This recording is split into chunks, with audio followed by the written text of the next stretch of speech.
Top cop Milton Desir is urging less face-to-face interaction during political motorcades.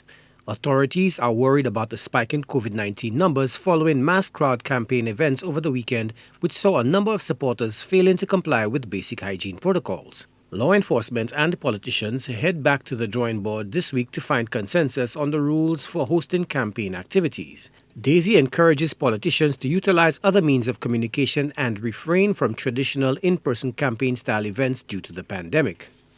Send out a blast to supporters of the protocols even before, because generally it's expected that persons would be briefing the participants before.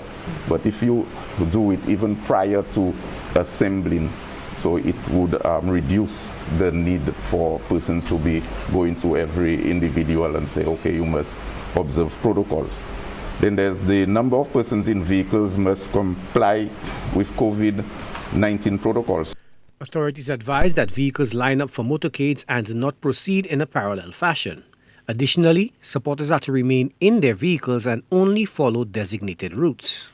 Participants should remain in their vehicles during the entire event and not congregate outside of the vehicle, and persons agreed to that. Everybody had an opportunity to give feedback and so on, or what they think should be. Everybody agreed to that. If it's a motorcade, that it is a motorcade.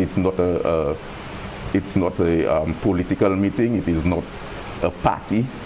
It is a motorcade, and these things were agreed upon. So we are going around the island that persons would be driving their vehicle and then vehicles going in convoy until the end.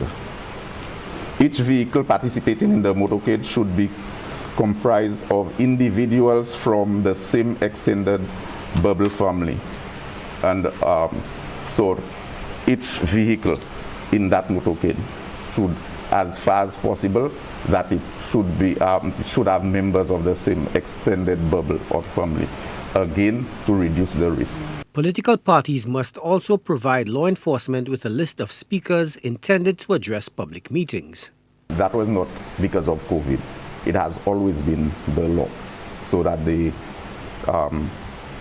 police would be aware of how many persons that you have speaking on the day in question, the duration of your meeting, and so on, and that the police wouldn't get any surprise that you would get somebody who may not be permitted to speak because of what generally the person normally communicates, and so on. Crowds are to disperse at the end of public meetings. National political rallies remain prohibited during the campaign season. Top cop Milton Desir explained that national meetings are banned to mitigate the spread of the virus. Authorities have suggested that the various political parties appoint persons to ensure supporters adhere to the rules in public. Joachim Duplessis, HTS News Force.